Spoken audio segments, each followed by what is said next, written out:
Ya, tupende kuwathibitishia wanasimba na wana Afrika Mashariki kwa ujumla ya kwamba tunashiriki mashindano ya Sekafa ambayo mwaka huu yatafanyika nchini Rwanda, na hii leo makundi yamepangwa na Simba Sports Club.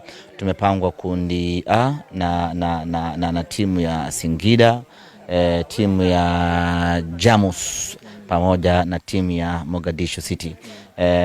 Zote hizi ni timu ambazo tutakutana nazo kwenye kundi letu, na imekuwa kama taarifa ya kushtua hivi kwa wana Afrika Mashariki, kwa sababu muda mrefu ama miaka mingi zaidi ya miaka 7-8 Simba hatujashiriki michuano ya Sekafa, lakini safari hii purposely tumedhamiria na kukusudia kushiriki michuano hii ikiwa ni sehemu ya kufanya maandalizi kwa maana ya pre-season kuelekea katika msimu unaokuja wa mashindano.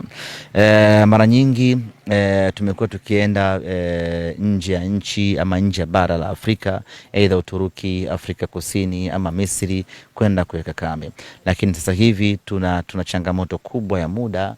Leo hii ukiangalia muda uliopo leo ni tarehe 9 siyo 10. Ligi inarejea tarehe 12 wiki ijayo, mwezi ujao. Kwa hiyo ukiangalia hapo tayari una mwezi mmoja. Hapo bado wachezaji ndio kwanza wana wiki moja tangu wameenda mapumziko. Kwa hiyo muda ni mfinyu kweli kweli wa mapumziko na pre-season.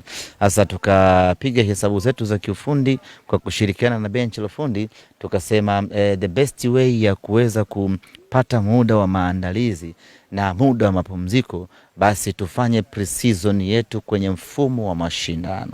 Na mashindano yako wapi? Mashindano ya Sekafa niko ambapo tukafikia maamuzi ya kwenda kujiandikisha na kuthibitisha kushiriki mashindano ya Sekafa, na ratiba imepangwa hii leo. Tunasubiri kipenga kipulizwe ili twende tukashiriki mashindano.